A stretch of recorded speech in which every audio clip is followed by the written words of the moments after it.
¿Qué tal, compañeros? Bienvenidos a un nuevo vídeo. Aquí el doctor Borja Bandera. Siempre digo que si los vasos sanguíneos dolieran, que si el riñón doliera, que si el hígado doliera, la gente enfermaría muchísimo menos. El problema es que hay muchos órganos que no duelen, no se siente su deterioro progresivo, la gente no cambia sus hábitos de vida, sigue haciéndose mal, sigue con malos hábitos y a lo largo de los años se van deteriorando estos órganos hasta que aparece, se manifiesta de forma súbita la enfermedad. Normalmente cuando ya es demasiado tarde. Se instaura la enfermedad crónica y ya tenemos el problemón. Muchas de las grandes enfermedades que hoy nos matan, enfermedad cardiovascular, la número 1, enfermedad metabólica, enfermedad renal crónica, son silentes en sus etapas iniciales. No duelen, no dan síntomas, no te molestan, no te avisan,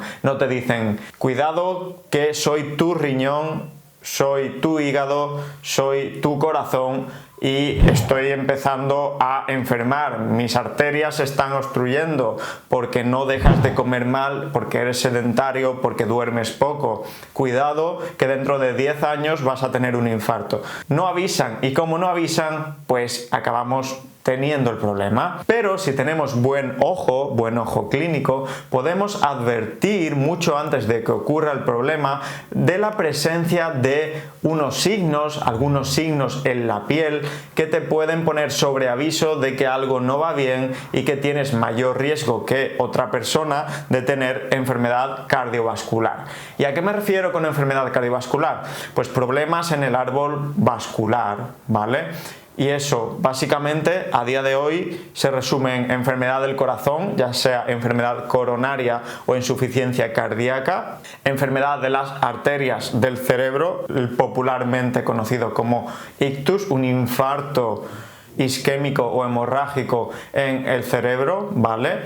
O enfermedad de las arterias que irrigan pues los miembros inferiores, enfermedad arterial periférica. En esto se resume de forma bastante simplificada la enfermedad cardiovascular. Como digo, el problema es que no da síntomas hasta que aparece, hasta que se establece, pero sí que pues hoy te voy a contar 5 signos de los que tienes que estar atento, pues su aparición se relaciona con mayor riesgo de enfermedad cardiovascular en el futuro. El primero es la acantosis nigricans o acantosis pigmentaria. ¿Qué es esto? Pues es curioso, pero es la aparición de unas manchas parduzcas, anaranjadas, unas manchas oscuras que suelen aparecer en los pliegues. Normalmente aparecen en la nuca, en la parte occipital, la parte de detrás del cuello o en la axila. Son lugares frecuentes de aparición de la acantosis pigmentaria o acantosis nigricans. Y el problema es que se relacionan de forma muy directa con resistencia a la insulina. Si tienes estas manchas, tienes resistencia a la insulina. Parece que la situación de hiperinsulinemia, de tener mucha cantidad de insulina en sangre, estimula a los queratinocitos epidérmicos, células que hay en la piel, a formar pues esta coloración. También a los fibroblastos dérmicos. Tanto los fibroblastos dérmicos como los queratinocitos epidérmicos le dan esta coloración característica a la piel.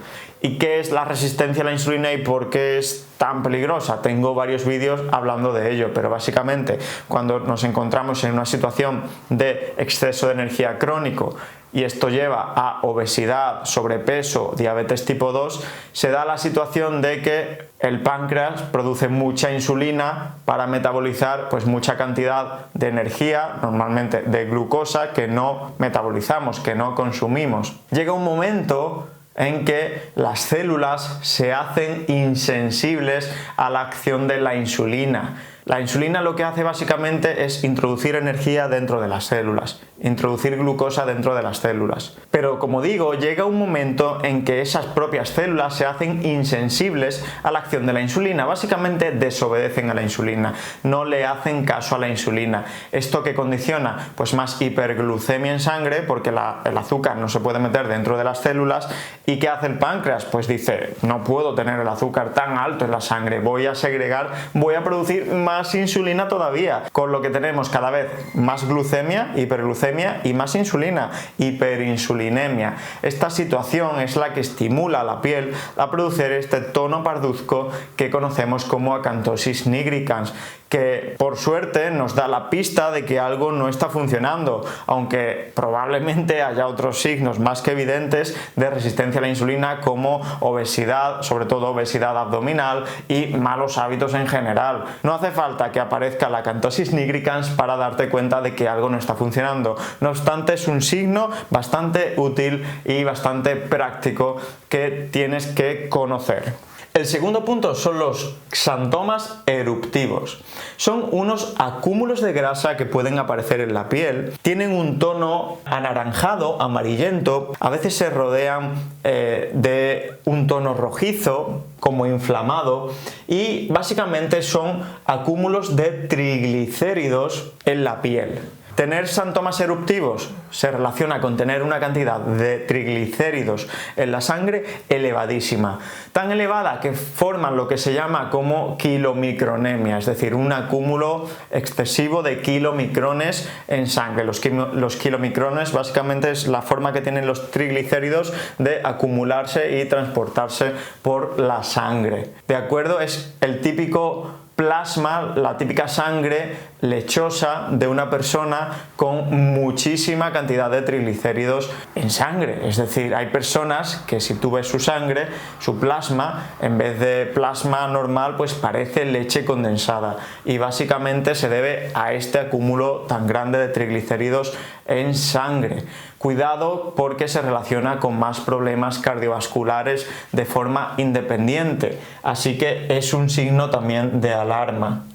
De la misma forma que se acumulan en la piel, se pueden acumular estos depósitos de grasa en los párpados, de manera que hay personas que tienen acúmulos grasos en los párpados que a veces cuelgan, ¿vale? Y que se llaman xantelasmas palpebrales.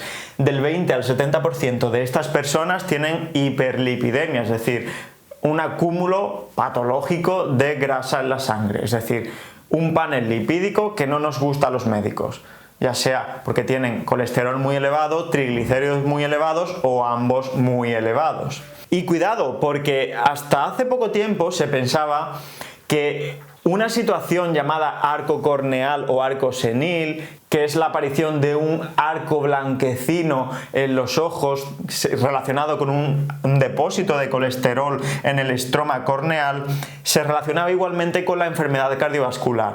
Pero a raíz de un gran estudio que salió en el British Medical Journal, se demostró que el arco corneal o arco senil no se relaciona con mayor prevalencia de enfermedad cardiovascular. Así que no nos tendríamos que preocupar tanto por el arco corneal o arco senil, sí por los xantelasmas palpebrales o los xantomas eruptivos.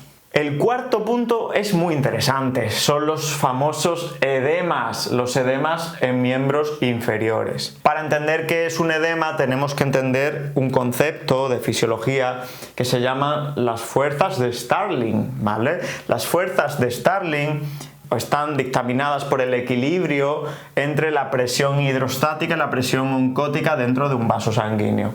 Esto, por ejemplo, representa pues una vena, ¿no? Un vaso sanguíneo, una vena, y la presión hidrostática dentro de ese vaso sanguíneo es la presión que ejerce el líquido, ¿vale? La sangre contra las paredes de ese vaso sanguíneo.